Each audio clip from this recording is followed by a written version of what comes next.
News 12's First Alert Traffic Network is sponsored by Mountaineer Pest Services. Protect your home at StopMyBugs.com. What makes the Eichholz Law Firm different? For starters, we've served this community for over 45 years. And we know that every client is unique. We consider you friends, neighbors, and family. We prove it in the way we fight tirelessly for your justice. Let the Eichholz Law Firm fight for the justice you deserve. It was 4 days, and he was going to kill B+. Morning, afternoon, night, Monday through Sunday, 24/7. Our First Alert commitment to you is the power of 5 meteorologists, always tracking weather that impacts you, telling you what we know as soon as we know it. All the tools, the latest technology, and the first team of 5 meteorologists. First Alert is our investment in your family's safety. News 12, NBC 26 First Alert Weather on your side. iPhone 15 Pro for your husband. iPhone 15 Pro. Here, alerts to tell me you want a new iPhone. A better plan's Verizon. No way they take this break. Yes, they will, and you'll get iPhone 15 Pro and Apple TV 4K and Apple One, all 3 on them. Do that. We tried to tell him, but he paid us a lot. It was a lie. This holiday, turn any iPhone in any condition into a new iPhone 15 Pro with titanium, Apple TV 4K, and 6 months of Apple One. All 3 on us. It's holiday every day with Verizon. The First Alert team, named best in Georgia. Live from Augusta, you're watching News 12, live at 5. Well, will it be a yes or a no for a new James Brown Arena? As early voting wraps up, all eyes are on Tuesday's election for a temporary sales tax in Richmond County. Just ahead, we'll take a look at how voters are feeling. But first, take a look at this video showing some fall foliage in our area. Riley, the leaves are just now starting to change color, and these colder temperatures are making it feel like winter is just around the corner for us. How cold are we expecting it to get overnight here? I think we could get close to freezing again, Will, especially in a few of our just kind of outlying areas away from that city environment. And we actually did see the 20s across a lot of places earlier today. Here's a look at our coldest lows out there earlier this morning. Lincolnton taking the top spot, got all the way down to 25. SRS not far away at 26. Same thing in Shell Bluff, Graniteville, Saluda, Jackson, Thompson, Evans not far away at 27. At Bushfield, we got down to 28. So chilly there as well for us here around town. Heading into the weekend, we're going to see another cold start Saturday, most likely low 30s, so definitely cold, just not quite as cold as what we've seen the past couple mornings. Even into Sunday, we should stay into the 30s early into the day, but afternoons this weekend will be much warmer. Beautiful look down the Savannah River. You can really see that fall color popping there at the Below River recreation area there on the South Carolina side, and we are looking at temperatures right now in the mid and upper 60s across the area, so a very comfortable outlook extends into this evening and tonight. But I definitely would grab a jacket. Even though these temperatures look comfortable now, they'll drop quickly once that sun goes away just after 6:30. Here closer into town, so at Grovetown 65, 69 at Fort Eisenhower, and then 68 there in Martinez. So very comfortable if you're heading out to Grovetown, maybe heading out to the Columbia County Fair. Those gates are now open. We are going to see those chilly temps into the 40s once we get an hour or so past sunset. Much more on the weekend for you in just a bit. Let's get a quick update on your First Alert traffic. And now, First Alert traffic.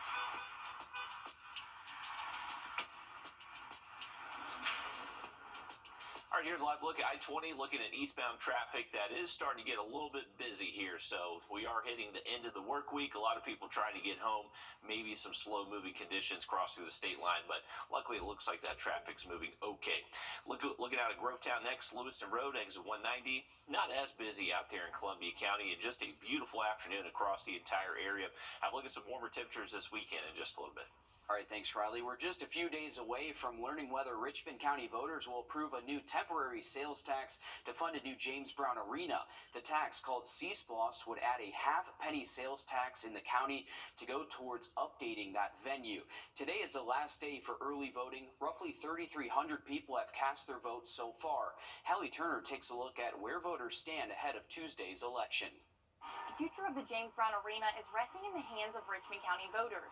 And as we inch closer to Election Day, tension is rising. Economic leaders spent the morning urging voters to come together to vote yes on the half-penny sales tax on the ballot, giving a green light to the future of the city and entertainment district. Leaders and several business owners believe the new arena is a critical need for the Augusta area in attracting big entertainment names and adding to the overall economic impact. Whenever there's a show downtown, you see the traffic, and so the bars before the show, after the show, you see a lot of people out. The restaurants super busy on those nights because they're coming down to eat before, afterwards are hanging out. And, when we opened up 30 years ago, Broad Street was empty at night. Downtown is changing, and it's, changing for the better. And I think, it's just time to continue that growth. But others say while they do believe there should be a new arena, there are other things that need to be addressed first. We are putting the horse in front of the wagon here with this. I'm excited about it. It's not that I disagree with upgrading the James Brown Arena. It needs to happen. But gosh, we have some real pressing issues with our downtown. Parking, people wandering around. Since I was waiting for you here, I've had one person already come and ask me for money. That's frightening to people. There's crime down here that needs to be resolved. We got to fix these problems. While they may disagree on this, they tell me there is one thing they do agree on. And coming up all new tonight on News 12 at 6 o'clock, we'll tell you all about it. All right, thanks, Hallie. If you didn't cast your vote during the early voting period, mark your calendars for this upcoming Tuesday. For information about polling locations, you can check our website, wrdw.com. Well, developing this evening, just in the last hour, authorities in South Carolina have found the vehicle tied to an incident at a nuclear site. This happening in Oconee County at around 8 last night. Deputies say someone drove through a security gate and into the facility. The plant security activated pop-up barricades, which the driver hit, then was cornered by Duke Energy security members. But deputies say the driver then tried to hit the security officers there before driving through a fence and getting onto Highway 183. In the last hour, we also learned the identity of that suspect. 66-year-old Doyle Wayne Wisenhunt out of Locksburg, Arkansas. Now, no security staff was injured. The vehicle was found in Pickens County hours ago. That driver has since been identified as Wisenhunt, like we said, like we heard there from law enforcement, and is still not in police custody. A deadly crash in Atlanta taking the life of a Hollywood stuntman and his 2 young kids. 41-year-old Tarasha Ramses was best known for his stunt work in blockbuster films like The Avengers and Black Panther. He was killed Tuesday night in a crash involving a tractor trailer on an I-285 exit. His 13-year-old daughter and newborn son were also killed. Several of his other children, passengers in that vehicle, were also injured. The cause of the crash is still under investigation. Fundraising for his surviving family has already surpassed $40,000. The Fulton County Jail has a multitude of issues, and with no viable solutions in sight, Georgia state lawmakers are now getting involved. Since this time last year, the jail has seen more than 900 assaults, nearly 300 stabbings, hundreds of fights, and 10 inmates have died inside its walls. A committee with Georgia Senate will eventually issue a final report and could recommend or even author legislation to address issues. But I think it could be legislation, it could be budget, it could be recommendations, it could be a list of different issues, it could be local legislation. Now, the Fulton County Jail has a $64 million operating budget, but jail leadership says that most of that money goes towards mental health services for inmates, leaving little money for staffing and other functions. No word yet on a timeline for the Georgia Senate's investigation. Well, next Tuesday, voters across South Carolina will head to the polls for municipal elections like mayoral and city council races. While these don't generate the same attention and turnout as bigger elections, they're just as important because the people elected in them are the ones making the decisions directly in your community. Our State House reporter Mary Green explains what can be done to make voting easier in those races. While most statewide and federal elections are held in even years, like 2024, most municipal elections in South Carolina are held in odd years, like 2023.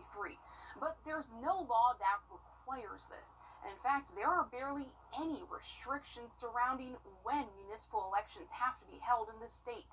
The old joke is there's an election day every Tuesday in South Carolina.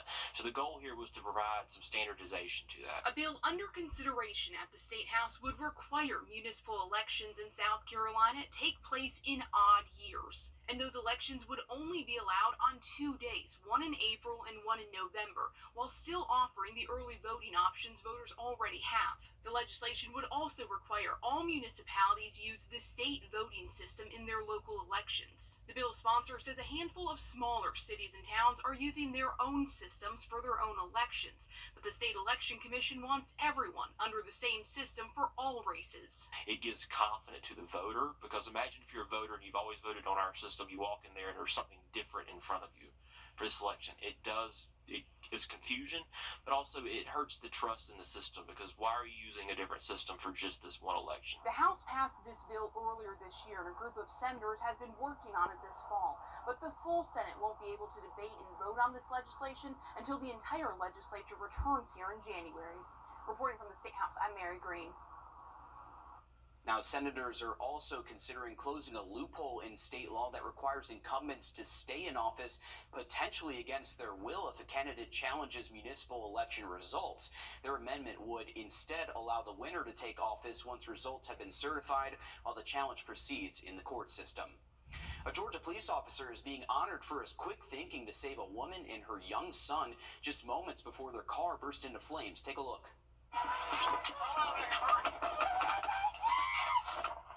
Dispatch, the car is almost fully engulfed.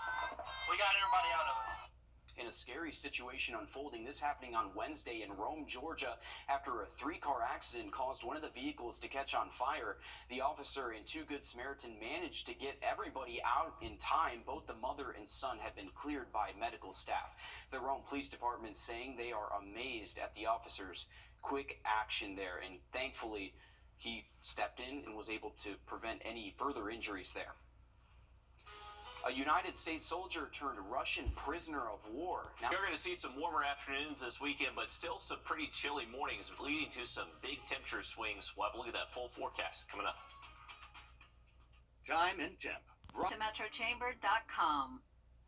All right, welcome back. This is a live look at downtown Augusta and the Savannah River, but this is actually a very zoomed-in view from our Beach Island camera. But something pretty cool going on for the rest of this evening. We have the Foodie Festival, so there's a lot of different food trucks and vendors that are setting up on the new Freedom walking bridge there in downtown Augusta. So a great opportunity to get some good food. We got some great weather out there the rest of this evening. Temperature is a little bit warmer today than what they've been. Currently at 68 here in Augusta, so not too far away from 70. We should see those 70s return by Saturday. Heading into this evening, if you're heading out to some big high school football games later tonight, playoffs start for our South Carolina schools. Kickoff temps will be in the 50s. By halftime, though, we're in the 40s, so I would layer up. It is going to be definitely a chilly night there on the football field, and even for the rest of tonight and by early tomorrow. If you're heading out to the fair, gates are now open at Columbia County Fair there in Grovetown. And remember tonight, if you are planning to drop off the kids and let them hang out around the fair, you actually need to have a parent with all children 17 and under at the fair after 7 p.m. So heads up for that. Temperatures at the fair, once again, 60s right now, falling into the 50s and 40s the rest of tonight. Great fair weather for tomorrow. Those gates will open at noon for your Saturday, and temperatures around that time frame should be in the 60s. Later into the day, Saturday will hit the 70s, and then another relatively chilly evening out there for our Saturday. But all weekend long, we're going to hang on to plenty of sunshine and just some very chilly temperatures in the morning. Likely close to freezing again by daybreak Saturday, so if you're going to be up early around sunrise, bundle up out there. Heading into our afternoons, so Saturday, Sunday, we should be hitting highs. Low 70s Saturday, mid 70s Sunday, just a couple degrees warmer out there, but generally sunny skies. Not much rain or forecast, even for the next 7 days. Here's a look at other temperatures across the region. So if you're traveling maybe to Clemson, Columbia, or Athens, we got some big games across the region out there tomorrow afternoon. It's going to be a noon kick for the Gamecocks and the Tigers. They'll have temperatures around kickoff in the 60s. The Dogs are going to have to wait until 3:30 for their kick. They should actually be in the 70s there in the Classic City, right at kickoff against the Tigers. For us here around the CSRA, once again, not too far away in the low to mid 70s out there tomorrow afternoon. Beautiful evening on tap Saturday. Saturday, temps will be in the 60s, 50s, and then we should see the 30s again waking up early Sunday. Now, the bird watching forecast, if you're going to be up early tomorrow morning, we're going to see temperatures near freezing, so I'd imagine we're going to have some hungry birds out there. And then as we head into later tomorrow evening, sunset at 6:30 tomorrow. That is going to be our last 6:30 sunset until we get to next year. Remember, we do fall back later this weekend, so make sure you are turning those clocks back as you head to bed Saturday night. Here's just an hour-by-hour look at our temperatures through the weekend. So once again, just chilly mornings in the 30s, but afternoons will be in the 70s. So this is all thanks to very dry air. It can cool off very efficiently at night, but it can also warm up just as quick. So that's going to lead to some big temperature swings over the next few days. Not much rain in our forecast the next 7 days. We do look bone dry even through most of next week. All right, thanks, Riley. Fighting continues in Ukraine. Hike up the side of a volcano, but what about with just one kidney? Well, just ahead, we'll share the inspiring story of one Georgia woman who's trying to do just that.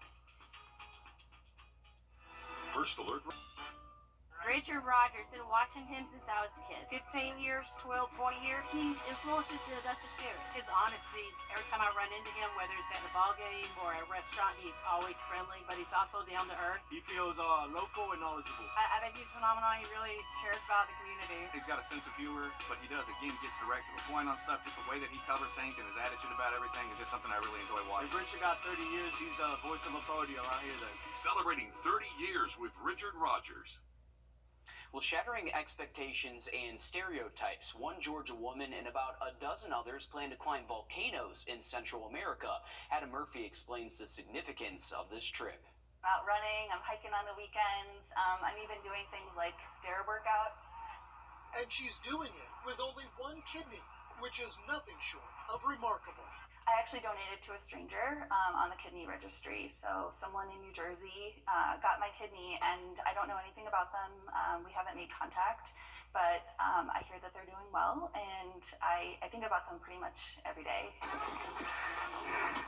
Incredibly, 1 year after donating her kidney, she is training for the adventure of a lifetime.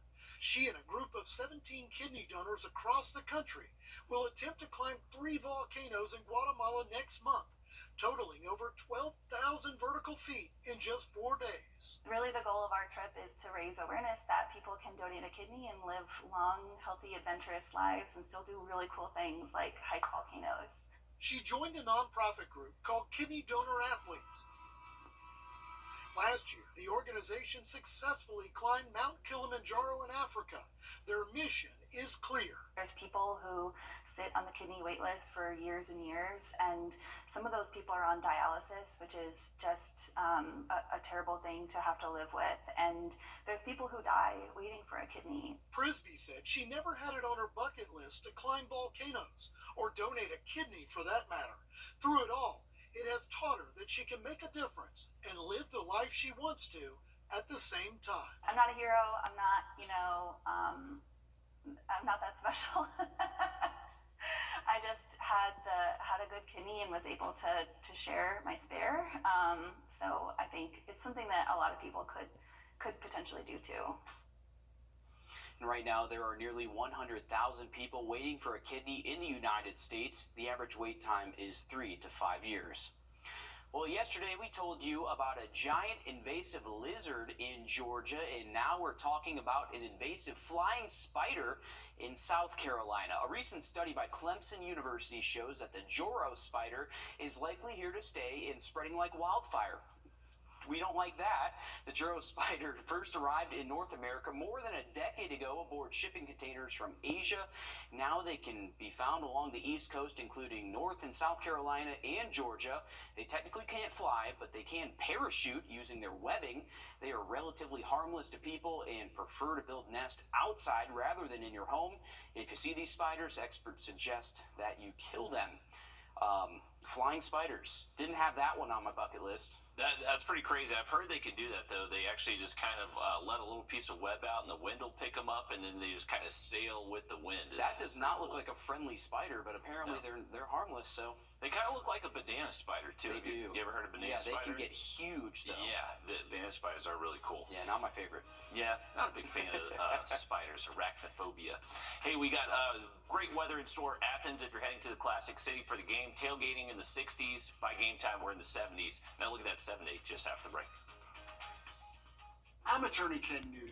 Under the Lights, powered by Sid Cox Heating and Air. Friday night starting at 5:30 on News 12.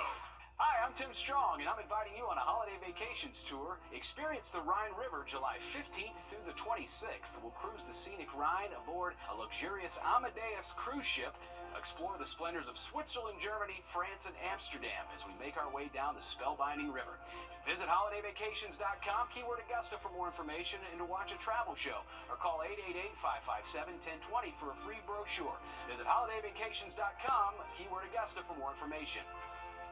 iPhone 15 Pro for your husband. iPhone 15 Pro. Carolers, to tell me you want a new iPhone, the better plan's Verizon. No way they take this wreck. Yes, they will, and you'll get iPhone 15 Pro and Apple TV 4K and Apple One, all three on them. Do that. We tried to tell him, but he paid us a lot. It was a lie.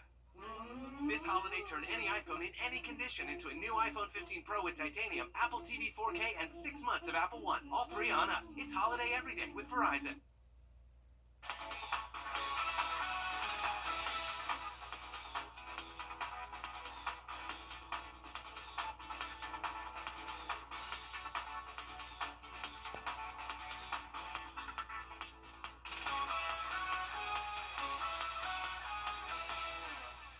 You're taking a live look now over the Fury 325 roller coaster, courtesy of Carowinds, the amusement park, making a major announcement. Now, the parent companies for Six Flags and Carowinds recently announcing an $8 billion merging deal. This would combine a total of 42 amusement parks, 15 water parks, and 9 resorts across North America. The headquarters would be in Charlotte, with some operations remaining in Ohio. This deal is expected to close in the beginning of 2024. I think we saw that roller coaster start right as we were in prime time there. But Riley, Yeah, I feel like it's a weird time to go on a roller coaster. It'd be freezing, right? It would be pretty chilly up there today. This afternoon up in Charlotte, they're a little bit cooler than us. We're hitting highs in the 60s this afternoon, so still below average for this time of year, but a beautiful afternoon looking at the Savannah River. And one thing you may notice, we show this camera pretty often during the afternoon. Usually they're releasing a lot of water. They're not doing that today. The lake actually just entered level 2 drought status across the Savannah River basin, so they're likely going to limit how much they release a little bit over the next month or so. But we got some nice weather to get outside this evening. Bundle up. We got some chilly temps. We are going to see those freezing temperatures once again by early tomorrow morning. All right, thanks, Riley. Stick with us. We have more news, weather, and sports coming up after a short break as News 12 Live at 5 continues.